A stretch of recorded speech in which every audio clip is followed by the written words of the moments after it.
Hey everyone, so as usual, things are a bit informal, and I probably will have to be doing this video in pieces, but I wanted to get started. To begin, if you like what you see on this channel, please subscribe, and if you like this video, please give me a like. This is the best way you can support me and my work and the channel. So thank you so much. And the second thing is that in this video, I'm going to be talking about more the whys, concerning the 3 areas of health. Like why this is something that I have observed over the last 4 years and working with hundreds of women now in their cryptic pregnancies. And in the description, I'm going to be giving some just herbs and things to get you started on addressing these 3 areas of health. I'm going to be giving suggested dosages, etc. in the description. So be sure to look at this description. So for those of you who haven't heard or don't know, I've been working with women going through cryptic pregnancy for 4 years. And I have in that time carefully and patiently honed through my observation and my work some really intuitive as well as practical information. These 3 health areas I have observed, if they are being addressed in a woman going through a cryptic pregnancy, then the likelihood of her body being able to process the experience. Now, some of these experiences I have assisted in have ended in miscarriage or birth. And of course, I have also assisted with the pregnancy itself. And what I've observed is that if these 3 areas are addressed consistently, then the likelihood of the body being able to process the experience, allowing for some kind of closure.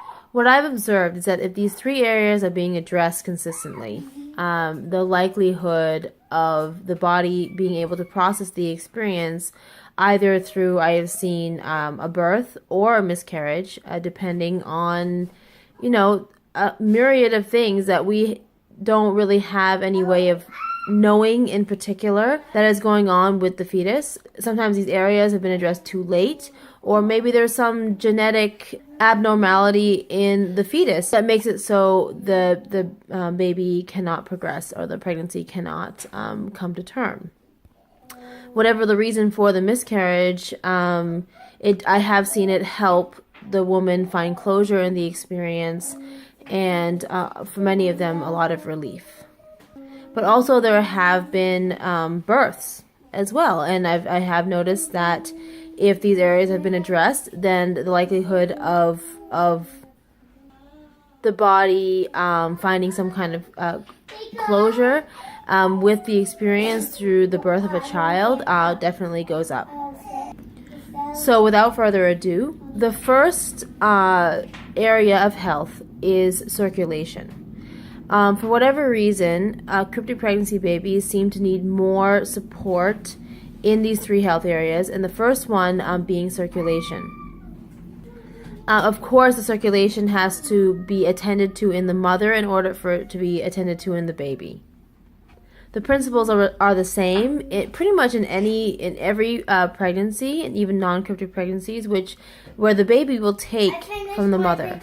So why is circulation important? Circulation is the blood being able to move freely through the body in a clean and healthy and balanced way is basically the foundation of physical health. I mean, and as well as mental and psychological. But in the body, if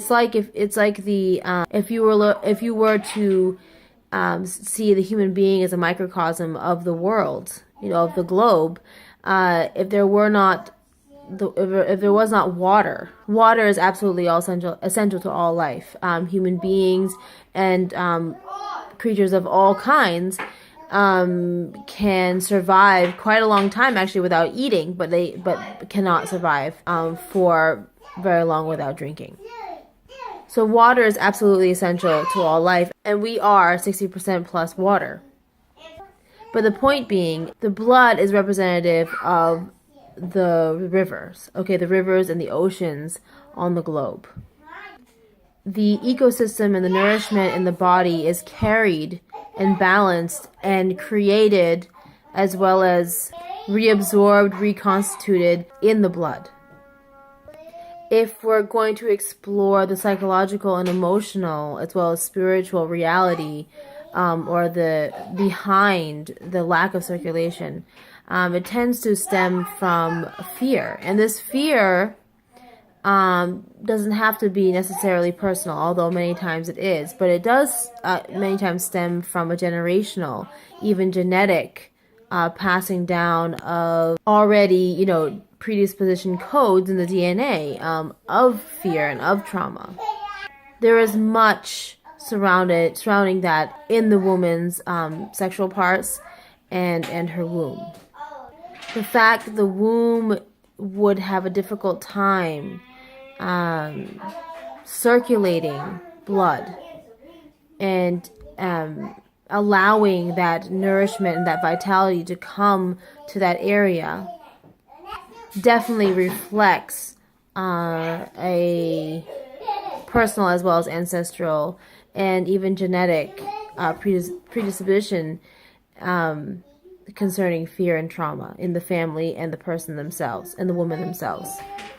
Addressing the need for circulation in that area is an act, literally an act of life, to choose life, the ability to create new life and to process, okay? So the blood also is responsible for taking the waste where it needs to go.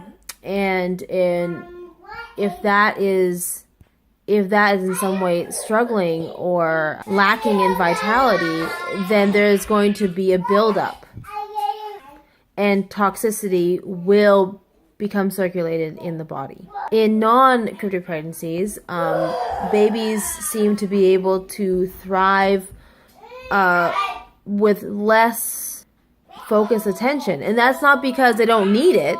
It's not because they don't need more focused attention. It's just that, especially in the modern Western culture, we're very cut off from the birth experience. We're very cut off from the womanly experience.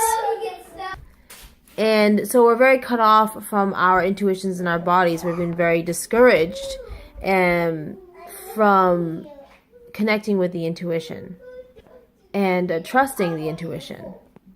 But nonetheless, non-cryptic pregnancy babies seem to be able to thrive with a lot less direct attention.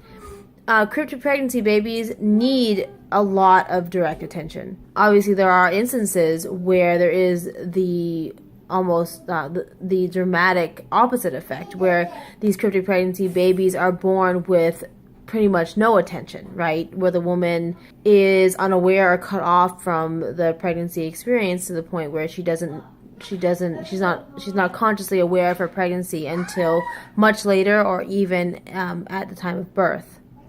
So there seems to be this sort of spectrum of this polar opposites, where women who are aware of these symptoms and are consciously aware of these symptoms, the babies really demand a lot of direct attention to circulation. And of course, these other three areas. But then at the same time, for whatever reason, some of them just become well adapted to pretty much no attention, and they're able to come into the world anyway. Addressing the need for revitalizing a circulation is the process of literally opening up the cell walls again to be able to pass oxygen and blood and nutrients through each of the blood cells. This is represented in the psychological and spiritual need to be able to receive and distribute and take away any toxins that should not be there in the woman's life and body. So I will be putting suggestions, some beginning, suggestions to get you started in really revitalizing and supporting your cryptic pregnancy through the revitalizing of circulation in the womb and the sexual area. The second area that needs attention. Now, of course, all three areas really do blend into each other, okay? Each one follows the other. Each one is dependent on the other, okay? So, but I'm putting them in an order to help clarify and explain. The second area that I'm going to be speaking of is strengthening and toning. What seems to be needing a lot of direct attention. The need for some of these cryptic pregnancies to tonify and strengthen the muscles of the uterus and around the uterine area is incredibly important. I don't think there's anything wrong or abnormal with having a retroverted uterus or a uterus in some other position, because all of our anatomies are unique. But something that is universal and needed is the tonification and strengthening of that area, even in women's health not concerning pregnancy.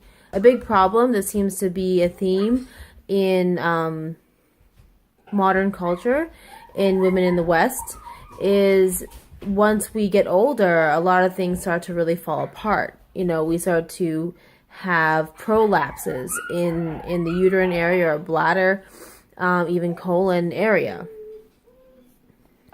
And this has to do with a lack of education in how to maintain, and through just simple, practical, empowering things that you can do through herbal supplementation and nourishment, as well as exercise, to prevent this.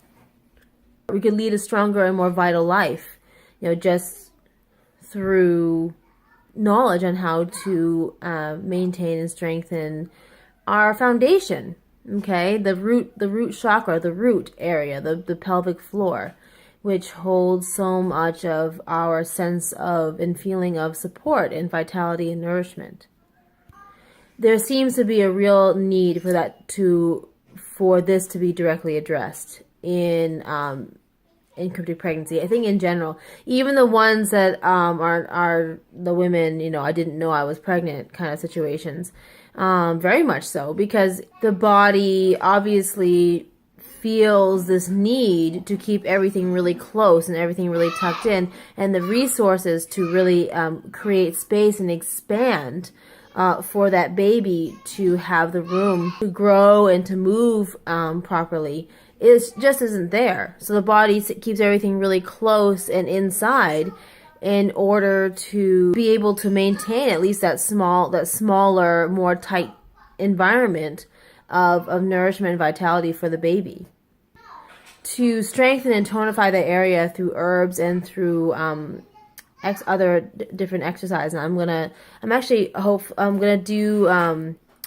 do a video about yoga and its important role in cryptic pregnancy, but I have other videos I have to do. But creating that space, part of creating that space, and an incredibly central part of creating that space is properly nourishing the body so that there is a strengthening as well as elasticity created in that area. Once you give the body that support, okay, then it's going to feel like, okay, I can expand and I can create a bigger space to fill up and to nourish for the baby. All right, and the third area is growth and nourishment, okay, of the baby and you. And this area is really on the sort of coming on the foundation of the circulation and the strengthening and toning. We're coming in with a real part of this section is coming on the real direct support of the endocrine system and the gland system, which is basically the hormonal system. The hormones are really directly a part of the nourishing and growth of your body, the changing of your body, and of course, centrally the baby. Deeply nourishing the glands and the cell walls through good fats and oils, and then these herbs that I'm going to be listing in the description that directly address hormonal function And it's not that other herbs I listed before that in the other sections don't address those areas as well. But as I said before, I'm putting things into sections to try to better explain this process and give women a place to start from and to learn from or to further their education with. Okay, so yeah, I told you it was gonna have to be done in pieces probably. There are a couple of parts to this section, the nourishment and growth, or growth and nourishment of you and the baby. And the first one is the intake of good fats and oils. Good fats and oils are literally gland food, cell food. If you imagine that every cell is like a little oven, and the good fats and oils are like the wood to the fire. In traditional ancient medicine, good fats and oils are said to light a fire in the system to stimulate and regulate the hormones, to regulate the energy in the body, okay? Without warmth, without heat, things have a very difficult time growing, including and being vital. And that absolutely includes a woman's body in pregnancy and then also the baby themselves. Something about pregnancy is that the baby will take from the mother. You know, the baby will take what it needs, and the mother needs to nourish herself and to make sure that she gets enough of what she needs. So it's supporting two systems, basically. It's this process of supporting two systems and making sure that both systems have plenty of what each of them needs, you and the baby need, to thrive. The other part of this are herbs that are very specific to regulating hormones. They have been used for thousands of years to literally help glands to release and regulate the proper hormones. How does this play into nourishment and growth? So together, the good fats and the oils, and then also the herbs that are specific to regulating hormones, those together are central to facilitating the growth and nourishment of both you and the baby. The hormones literally making sure that everything is progressing properly, and both the uterus and the placenta, as well as the baby.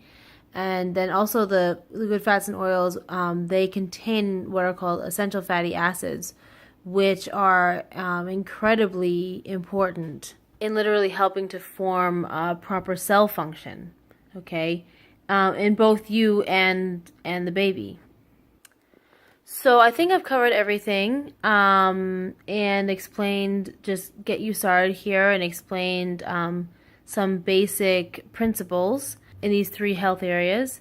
In the description, I'm going to list herbs for each category to get you started. And also I will list suggested dosages. I really encourage all of you to use this, as sort of a springboard into your own healing journey, and journey of self-empowerment and self-healing, self-education, and self-nourishment. Thanks so much for watching, and God bless.